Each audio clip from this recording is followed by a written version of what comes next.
Welcome to my channel. This is Search, bringing you another action figure collector's review on Marvel Legends Spider-Man Unlimited. Now, this figure is a very interesting take for the Peter Parker character, but we'll get into that in just a second. Anyway, you got the figure staring at you through the window like a peeping Tom would do. You got an illustrated image from the show based off of what this character is. We also have Spider-Man up there at the top of the box. That's actually the font from the 1990s animated series line, which is a really cool touch on these retro boxes.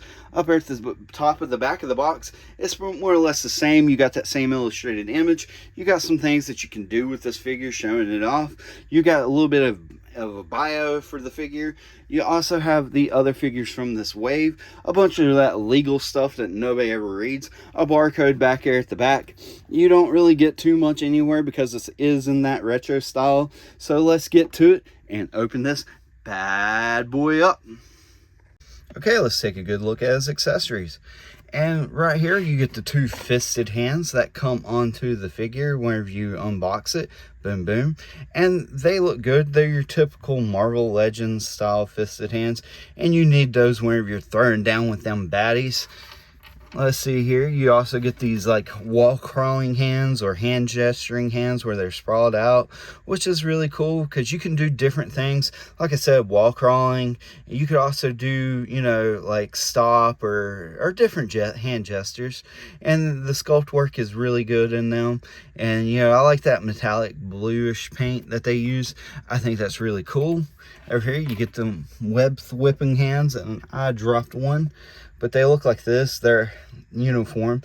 They're identical to one another. But yeah, that's what they look like. Pretty good. And they also got all the different, and here's the other one right here that I lost.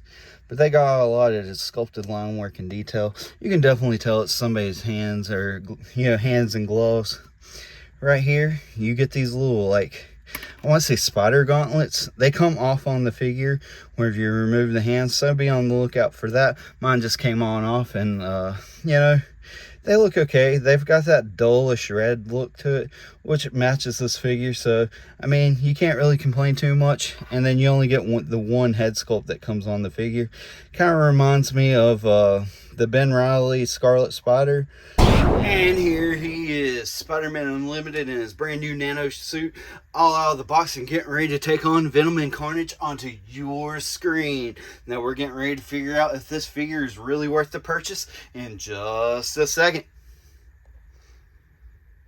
Let's go ahead and take a look at his articulation. First of all, he can look up that far, look down that far. He does have that 360 like the full Exorcist. He does not have none of that confused dog, hardly at all, which is a little disappointing. He can throw the perfect pitch. He's got, his arm can extend up that high. He does have the beautiful butterfly joint. He has that bicep swivel, double jointed elbows. His wrist can bend in and it can bend back. And not only that, but this little thing gets in the way, so that's a little bothersome. But it is like a soft rubber, so it's not like, or soft plastic really. It's not too bad. He can bend back that far, which the cape does not hinder articulation for that at all. He can go down that far. He does have the beautiful leg splits. He does have that waist cut. He's got a thigh cut right here. He's got the double jointed knees. He's got that boot cut. He does have the perfect ballerina. His foot can go up that far. And he does have ankle pivot. And that was a good look at his articulation.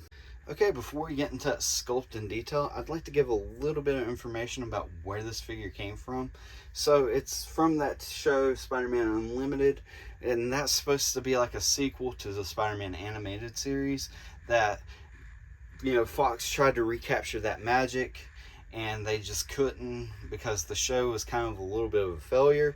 I mean, it had terrible character design, Carnage and Venom being the main reasons. They should have just took them and kept them out of it.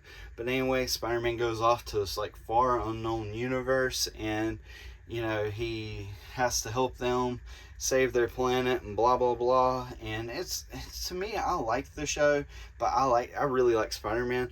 And I like the suit design because it kind of reminds me of the Spider-Man 2099 and Scarlet Spider, and I just love both of those suit designs, and I think it meshed up well with this figure. But I mean, in my opinion, the original is always the best. But anyway, let me know what you think in the comments below. And if I'm wrong, just let me know in the comments below. Okay, here's that head design.